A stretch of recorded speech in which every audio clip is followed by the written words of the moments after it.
Game Week Pregame Special, Week 2, Episode 8 here. If you're keeping track at home, Blue Mafia, Bills lovers everywhere united. We're back. It's your boy Jer. Got the JP throwback, worst jersey, best jersey ever. Ride or die, Bills fans around the world. We know you're listening out there. Out in Kazakhstan, Iraq, Finland, the islands of the Bahamas. We got listeners everywhere. Truth be told, we do have few listeners around the world, apparently, according to Google Analytics. We've got some international traffic coming through, so we're gonna keep blasting this out to y'all. Just a genuine Bills fan out here with a journalism degree and a full-time job. So I suggest you start your own podcast, but until you do, I'm here to entertain you. So Hump Day Checkdown came out Wednesday. Porpoise Week, Miami Dolphins, Ray Finkel, Lois Einhorn. We're going to tackle all the things we got to know heading in. We're going to break down the Dolphins offense and Dolphins defense. And in the second part, as we did last week, we're going to go through some implications, some NFL implications. We're going to take the 5 games that actually matter this weekend beyond the Bills around the NFL, and we're just going to break those down a little bit and tell you what you need to know that you might not see on the telly. It's Saturday. It's a muggy little gray Saturday, 11:15 a.m. here on the Reg and the Zoo Network from the Elmwood Village Home Studio. Let's go. Episode 8.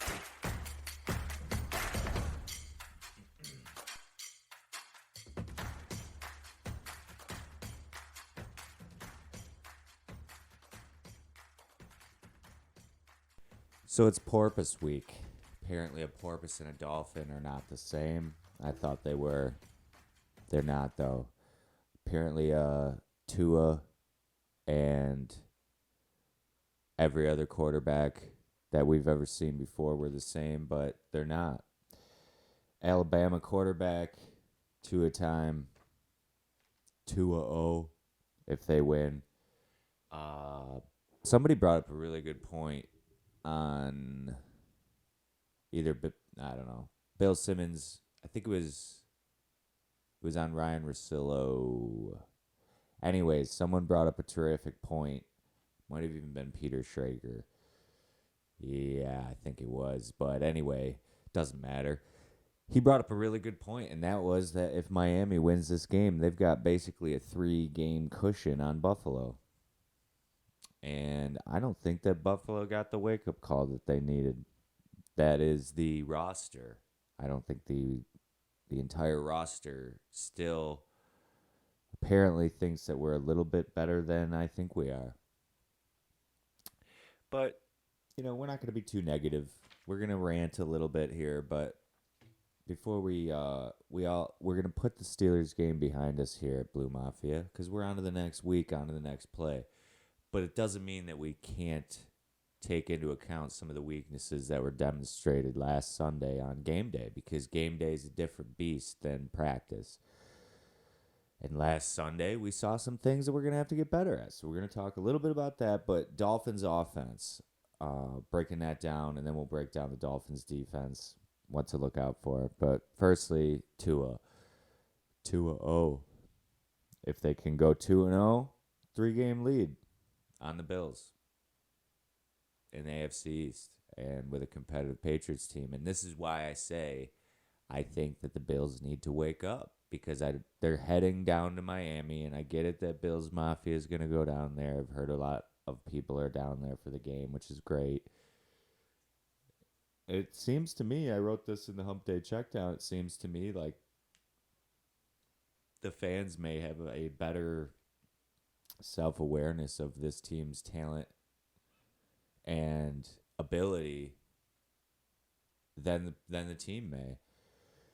And obviously that's not true, but it's a demonstrative point of these fans in Buffalo will turn if they don't see the team performing as well as they could, because we're all used to, as fans, seeing teams maybe overachieve 3-4 times a year and maybe be in a shot in a game that we weren't supposed to be in.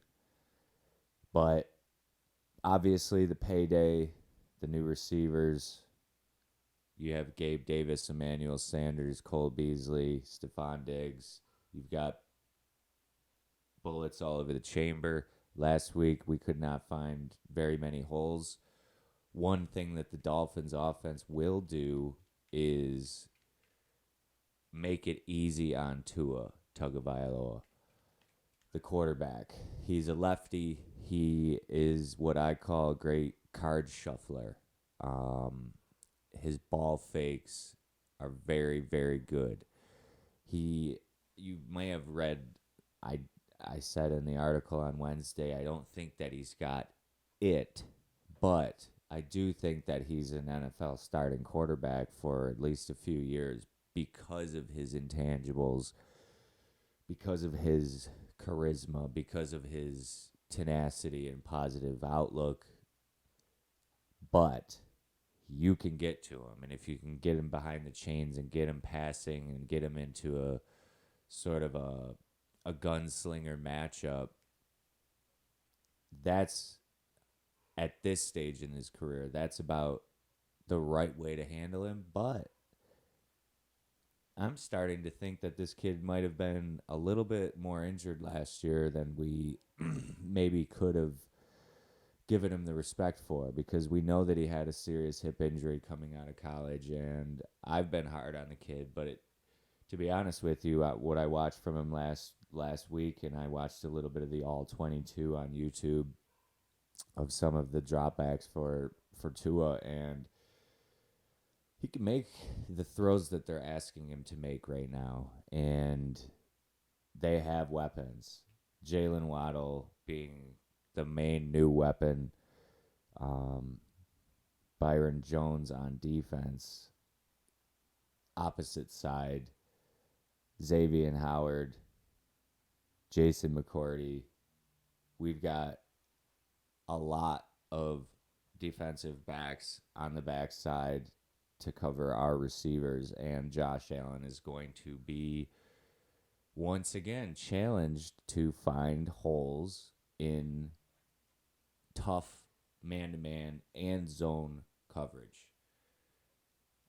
We don't know what Flores is going to do this weekend, but after what we saw, the Steelers, the Blitzburg Steelers, didn't blitz us at all.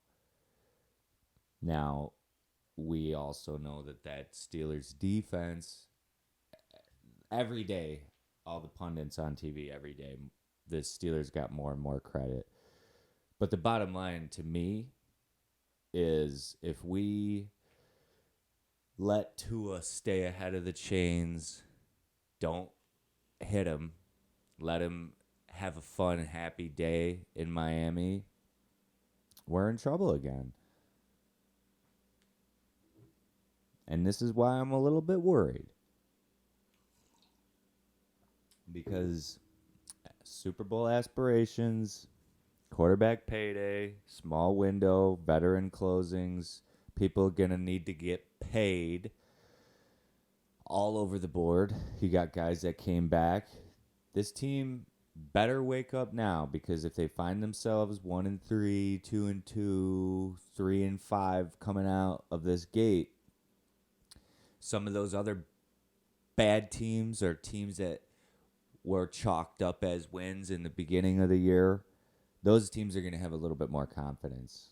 And those teams are going to be like the Bills teams of yesteryear that maybe showed out 3-4 times a year, maybe had a shot. You're going to see those teams start to show up for our games and give us their best shot. And then what you start to see is teams like Brady teams that don't really put too much in, or what I said, the Big Ben Roethlisberger last year went from Washington to Buffalo and ran basically the same scheme offensively and got their butts kicked.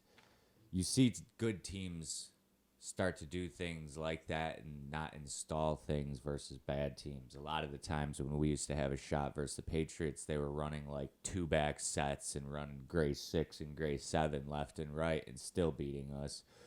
But they were saving some of their guys for more important games.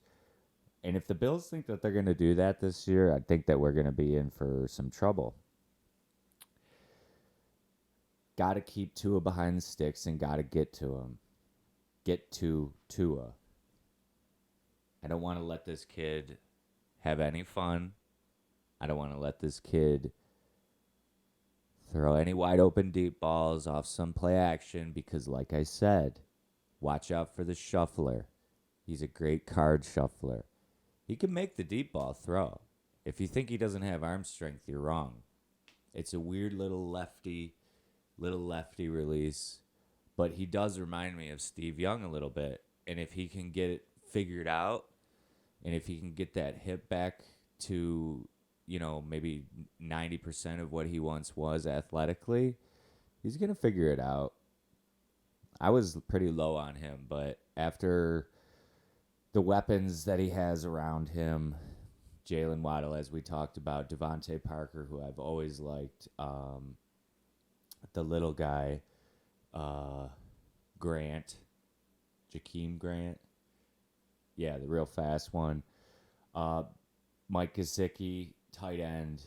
Now, running back, they're a little bit weak at. And we saw what the Bills' defense on the bright side did beat the shit out of Najee Harris. I heard he got hit behind the backfield like 51% of the time or something. That is not correct. It was a very large percent, though. And he played 100% of the snaps, but he was hit behind the line and a disgusting amount of times. But they probably won't be able to run the ball very well, which is why some of that play action stuff shouldn't work. So Tremaine Edmonds, who did, I think, play very well, did have a nice lick on the sideline, which probably could have been called a penalty. But, hey, I'll take it. Note on the 15-yard penalties. On Twitter, I wrote this, but if you know me, you've heard me say this. I'm at the point now where I'm telling, if I'm coaching defense, I'm telling my guys, just fucking hit him. I don't care, because they're going to call a penalty, so don't even worry about being protective. When they start fining you guys, then we'll talk. But if I'm coaching, I'm saying just fucking land on him, slam him. I don't even care. It's a 15-yard penalty. If they start fining you guys, then we'll talk. But until they fine you, just take the 15 yards because they're calling it anyway. But, yeah. The bottom line is this. The Bills are 2-2 in the playoffs. AFC East Championship last year.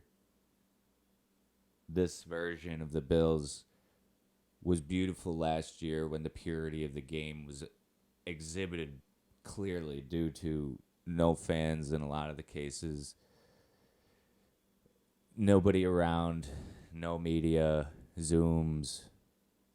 The game was clearly different, and a team like Buffalo and a fan base, obviously it was perfect for us and this team, but they need to wake up because it's back to the NFL. It's back to the WWF, WWFL. We haven't won anything yet, and right now we're 0-1. And if we lose this game, we're going to be 3 games down to a division opponent who would be then 2-0. So I just hope that the receiving corps can maintain a nice close unit, as Emmanuel Sanders got more snaps last week than Gabe Davis. I don't know if that's exactly process, being that Gabe Davis has been committed to the process. Not that long, but he at least has been here and committed. I need more Gabe Davis. Every time he's on the field, every time he throws to him, Josh, it's a big play. I need more Gabe Davis. O-line, we know, Deion, COVID, excuses. It's not an excuse, but it is an excuse. O-line, bottom line. figure it the fuck out. We got 16 more games to protect number 17 50 times a game. Bottom line, O-line, we need to figure it the fuck out. And I'm going to close there. So stay tuned to my morning article tomorrow, the pregame dump, where I'm going to give you my final prediction. I'm being a little hard on the boys. I'm still very optimistic overall. I think they'll wake up. But you stay tuned to my pregame prediction tomorrow. Thanks for listening. It's the pregame show, week 2, Porpoise Week. If you want to stick around, we're going to do the top 5 implication games this weekend around the NFL. Thanks, guys.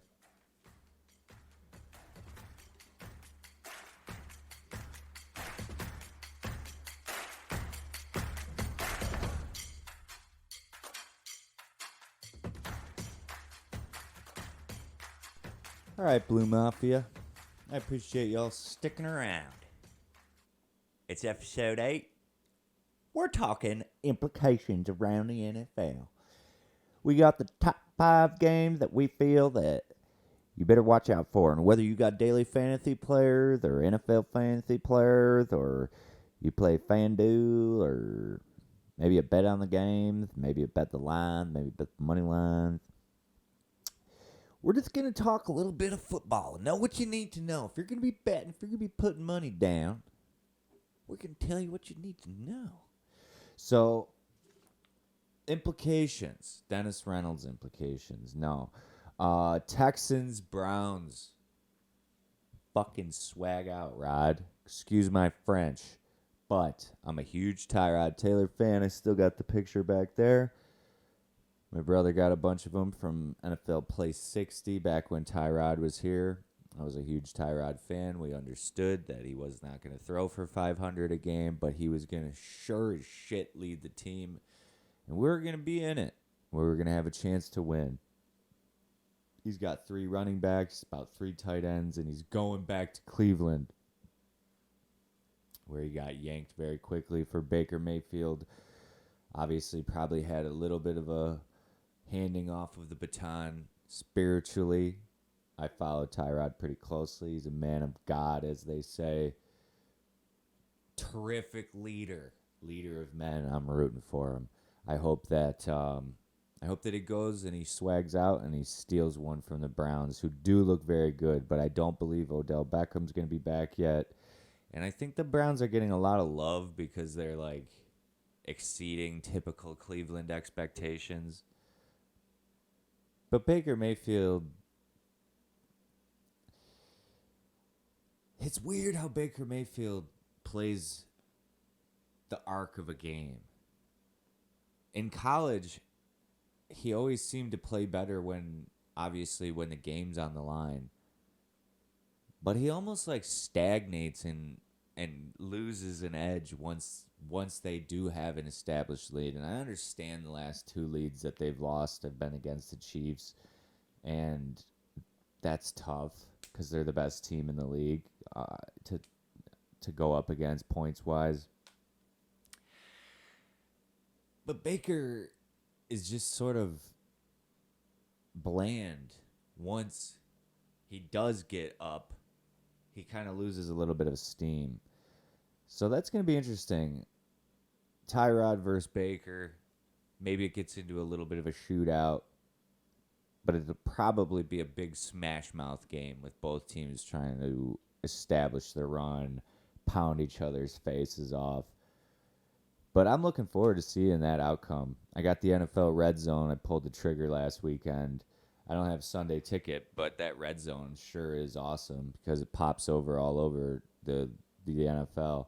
Second one, the super sexy Stafford LA Rams versus the deer hunting, Bible tossing, chain link fence climbing. Don't know where he's going to be next. Carson Wentz. Where is he? He's the magic man. Now you see him, now you don't. Oh, there he is, getting his neck snapped. What's with Carson Wentz? Why is he so scared? He's been hurt. You'd think he'd establish a little bit of poise. The kind of poise that you saw from Matt Ryan last week. It's an interesting implication here to me because you got, again, two guys in new places. The Colts took a loss last week to the Seahawks. Wentz took a couple big shots. But overall, they looked pretty good. They've got Eric Fisher coming back. Maybe they can get a statement win against the super sexy Stafford LA Rams. I'm so ready to see the Rams get beat already. I like Robert Woods, Cooper Kupp. I like their team. But I'm sick of hearing about McVay and Stafford already.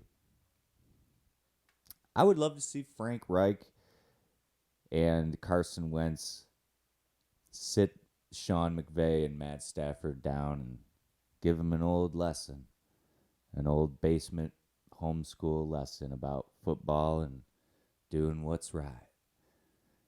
So that could happen. I think the Colts could upset the Rams, but who knows? Watch this Sunday. Check it out. The Rams could put up 60 that game too on carpet. Chargers at home, the other LA team versus the super sexy Cowboys. Hard knocks. Dak will probably throw 50 times. I got Herbert in fantasy update. I made a couple drops, ads. I'm playing my boy B-Law this weekend. Big, huge matchup. We're like 0.1 apart projected. I did lose very badly in the Money League. Won very well in the Olive Garden League. But I play Brian. This will be a big game. But I have Justin Herbie, Hancock, Herbert playing in that. I did pick up Jared Cook.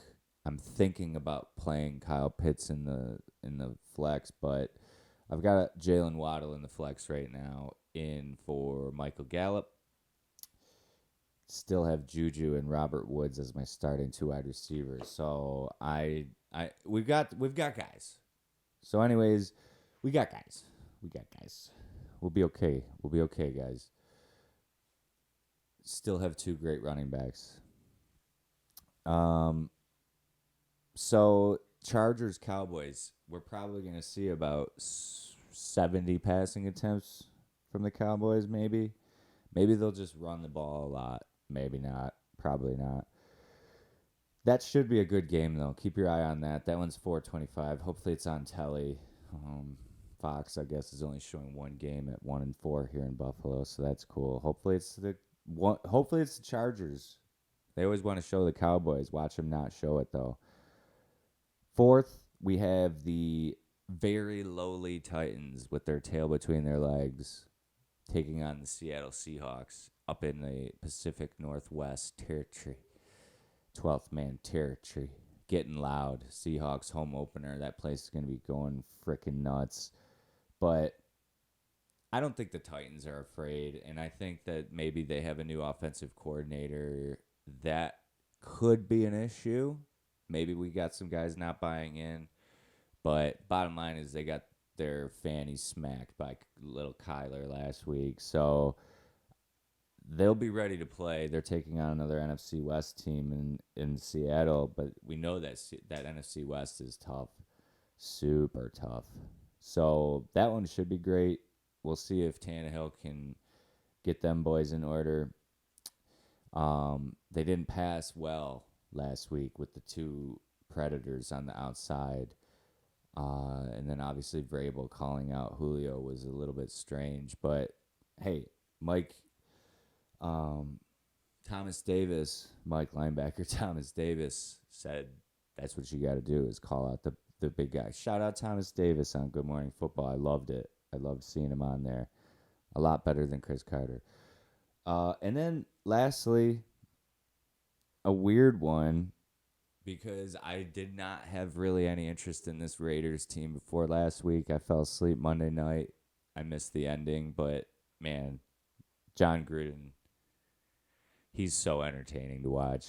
I feel like he'd be so hard to be around as a player. I know, I get it. He's a player's coach technically, but man, it'd be tough.